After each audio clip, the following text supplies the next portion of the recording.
Артында Tulpar Motors ишканасы. Дал ушул жерден бизге Chevrolet, Isuzu жана JAC үлгүсүндөгү унааларды чогултуп беришет. Унааларды кантип чогултат, тетиктери кайсыл өлкөдөн келет, ушунун баардыгын силерге урматтуу катталуучулар бүгүнкү видеодо көрсөтүп беребиз.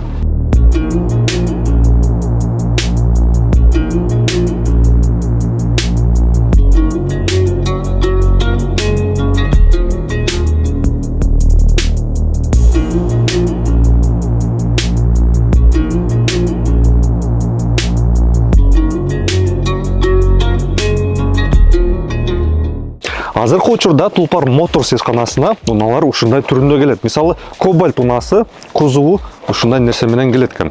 Тетиктери болсо, мисалы, кыймылдаткыч, жүрү бөлүгү, жүрү котормолору өзүнчө сандыктардын ичинде келет. Мынакей, теттерде сандыктары турат. Мынакей, бул сандыктарды ачып коюшуптур. Бул сандыктын ичинде мынакей кыймылдаткыч, приводтору, тормоз дискалары, анан ушунун баардыгын ошол ишкананын ичине киргизип туруп чогултуп башташат. Ошол чогултуу процессин азыр силерге көрсөтөбүз. Мынакей жаңы эле 4 кузов келиптир. Ал эми чогултуунун биринчи процессин азыр көрсөтөбүз. Мынакей кузов айнектери, фарлары орнотулган экен. Салондун ичинде баардыгы орнотулуп туруп, бир гана рулевой рейкасы кошулган экен. Калган нерселери бүт бар. Ал эми унаанын астында токтотмо системасынын жана күйүүчү майдын системасынын шлангелери орнотулган. Алдында амортизаторлары, андан тышкары бул жагында күйүүчү майдын багы орнотулуптур. Ава фильтри орнотулган, аккумулятор, омывайканын бачогу, расширительный бачок, антифриздин бачогу, анан токтотмо системасынын бачогу. Техникалык суюктуктар үчүн шлангелер жана радиатору орнотулган. Жана предохранительдердин блогу. Мынакей экинчи этабында кыймылдаткычты орнотуп башташат экен. Кыймылдаткыч өзү приводдор менен жана токтотмо системасынын дискалары менен келет. Анан выхлоп түтүкчөсүн орнотуп башташты. Бул этапта мынакей арткы амортизаторларды орнотуп башташат экен. Бул жакта өзүңөр көрүп тургандай эле кезектеги кузов келди. Жапчаган кузов, ушуну азыр ачып жатышат. Мындан кийин мынакей кезектеги кузов бул жака даярдоону башташты. Бул жакта кыймылдаткычты орноткончо бул артында арткы подрамникти орнотуп башташты. Мынакей үчүнчү этап, бул жакта электриканы кошуп жатышат. Андан тышкары аккумулятор, ава фильтри, анан предохранительдин блогун кошуп жатышат. Бул этапта мынакей техникалык суюктуктарды мунун ичине куюп башташат экен. Жанагы токтотмо системасынын суюктуктары жана муздатуу системасынын суюктуктары. Мынакей могул жакта ушул нерсе менен токтотмо системасынын суюктугун ичине куюшат экен. Ал эми муздатуу системасынын суюктугун мынакей могул аппарат менен ичине куюшат. Мынакей ушул нерсе менен. Бул Кобальттын баасы канча десеңер, мына машина кичиде 1 миллион 200 миң сом деп турат. Трекер болсо 1 миллион 667 миң сом. Ушул Chevrolet жана башка миңдеген сатыкта турган унааларды биздин машина кейжи колдонмосунда тапсаңар болот. Мынакей дал ушул жерден унаанын жүрү бөлүгүн текшеришет экен. Ашыкча үндөрү чыкпаса, анда баардыгы жакшы. Ал эми бул этапта баардыгын чогултуп бүткөндөн кийин развал схождения болот экен. Мынакей. А бул жерде болсо токтотмо системасын текшерет экен. Мынакей.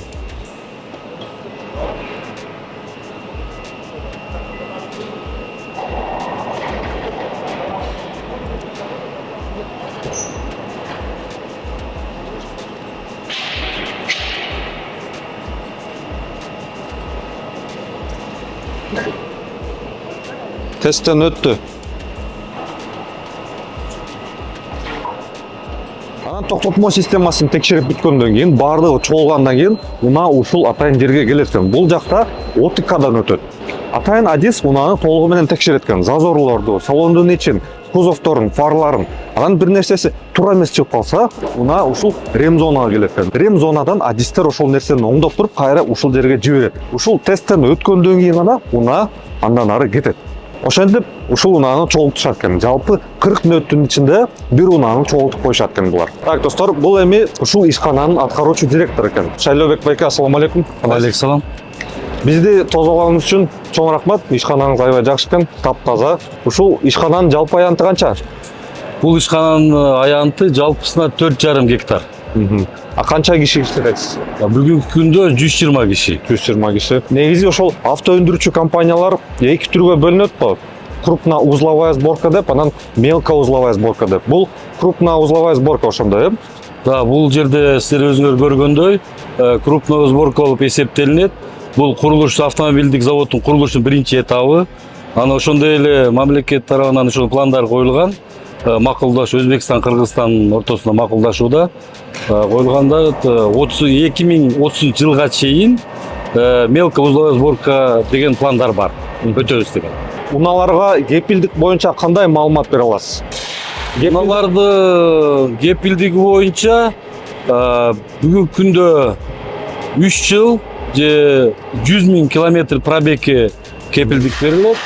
Ошо менен бирге ошол колдонуучу машинанын ээлери, айдоочулар ошол болгон эксплуатация эрежелерин сактаганда гана. И ошондо бир эң негизги эрежеси бар. Ошол именно биздин сервис центрде эксплуатациялык ошондой эле техникалык обслуживаниеден өтүш керек да. Шейлерлерде. Ошол кепилдиги кайсыл компоненттерине жооп берет? Мисалы кузовуна, кыймылдаткычына, коробкасына, ошонун баарына жооп береби же бир гана ограниченный нерселерге жооп береби? Так, анын ограничениясы бар, ал чектелген. Например, дөңгөлөккө, который выходит раньше время 3 жылга чейин эмес, 60 километрден кийин, 60 000 километрден кийин ал естественно износ болот да. Ошондой эле аккумулятор 3 жылга чейин деп эсептелинет. Ошол кепилдикке жетпеген детальдарга кепилдик берилбейт, убагында алмаштырылат. Ошол тетиктери мисалы кыймылдаткыч, приводдору, ошол тетиктердин баардыгы бир эле өркөдө өндүрүлөбү же кандай? Да, бул бүгүнкү күндө General Motors билесиңер, америкалык компания бүт дүйнө жүзүндө капталган. Ошо бүгүнкү күндө биз алып аткан тетиктердин баардыгы Өзбекстандан чыгат. Баардыгы Өзбекстандан.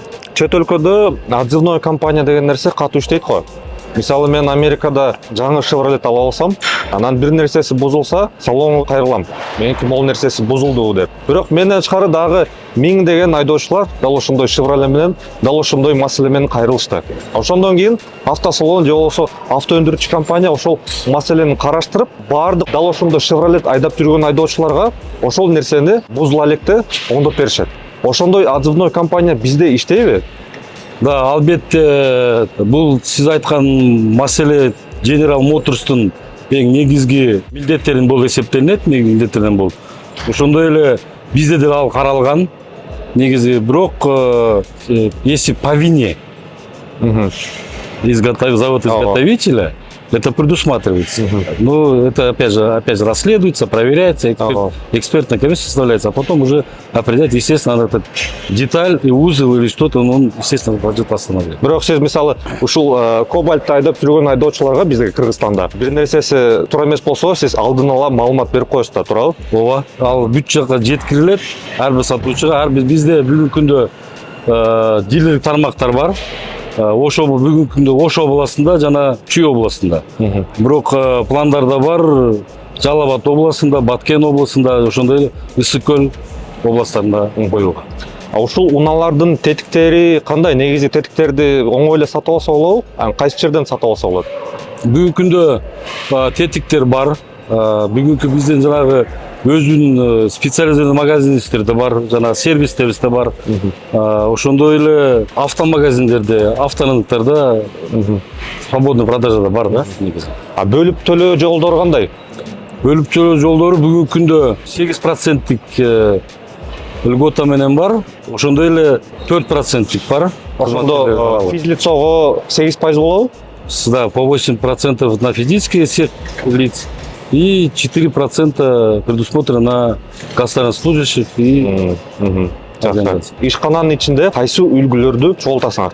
Бүгүнкү күндө бизде основной уже Кобальт, Трекер, Оникс, ошондой эле ДАМАЗ, их модификации более 10. Это, например, Трекер делятся ЛС, ЛТ и Премьер болуп. Ошондой эле Оникс Премьер и Кобальт тоже экиге бөлүнөт, модификациянча ЛТ, ЛТЗО. Это отличается тем, что по комплектации. Жак пикаптар да ушул жерден чыгат. Да, бул жерден да грузовой цех деп коебуз. Грузовой цех ошол Исузу чыгарылат, грузовой машиналар. Ошондой эле жак пикаптар чыгарылат. Жана бизге айтып кетишти, ушул Кобальт унасын 40 мүнөттүн ичинде чогултат экен. Анан жылына жалпы канча унаа чогултасызар? Ушул мисалы Кобальтты мисал катары алсак. Так, бул негизи могул завод, могул цех, производственный цех 10 000 унага ылайыкталган. 10 000 кубаттуулук күчү да, производство мощности деп коебуз, ошого ылайыкталган 10 000ге. бүгүнкү күндө мына жакында эле алсак 2025 жылы биз 3,5 миңден ашык машина чыгардык ушул жерден. Бул эми биздин жана мамлекеттик биринчи ишкана автозавод болуп атпайбы? Ушунчалык келип элге көрсөтүп, айтып, жарыя кылып. Ошондой эле биякта жумуш биздин мамлекеттик жана өндүрүшүбүз өркүндөп атат. Экономикасын жана өндүрүш маселеси. Эми бул Ошондой эле жумуш иштер пайда болду. туура. Например, Москва району боюнча айлыктары жакшы. Ошондой эле азыр могу жерге кирсеңер, жана схемасы бар, экинчи этаптыкы. Мына бир сыра көрсөтүп койсо болот да. То, что вот экинчи этап. Бул экинчи этап планда, э? Секидеги, да, в плане который. Аянтка чейин 40 гектар болот. Анын ичинде өзүнүн цех будет, сварочный цех будет, окрашный цех, потом жийной цехтер болот, мелкий узалар деп атпайсызбы? Ошолорду баары чогултуп, например, бүгүнкү күндө бизге камералар көрүп атпайсыңарбы? Салон ичинде полностью комплектация. Ошонун баардыгы ушул жерде кузов чыгарыш этегенин, ошонун баары кайра бирде чыгарылат. Ушунун өзүндө. Бул грузовой цехте деле машиналар келип чогултуп атат. Алардын ичинен баардыгы чолук келет. Жактарды ошентип келет. Рамасы отдельно, кабинасы, кузов, двигатель болот отдельно. Бул ошондо налыс эле эмес экен, э? Ол жерде. Бул биз турган жер, э? Да, бул биз биринчи этабыбыз турган жер. Бүгүнкү күндө берип атат. А могул экинчи этап. Курулуш башталдыбы уже? Жок, азыр пландаштырып атат, жер аянты берилген. Азыр ошону пландарды утверждать этип макулдашуулар жүрүп атат. 2030 жылга чейин ишке кириште планы бар. Могул темир жол бул жакка келген жакшы экен, э? Да, могул жерден бул жердин логистикасы жакшы эмнеси, таможня да жаныбызда. Мына жактан көрсөңүз, таможня да көрүнөт. ЖДП келинген, иштейт. Жакшы. Ошентип Тулпар Моторс ишканасын көрүп келдик. Ата мекендик авто өндүрүштүн биринчи кадам катары бул жакшы дечкендик деп ойлойм. Буюрса өлкөбүздө дагы ишканалар ачылып, жумуш орундары пайда болот деп ишенебиз. Тулпар Моторско ыраазычылык билдиребиз. Аслен менен Машина Кейжи кийинки көрүшкөнчө бар болгула.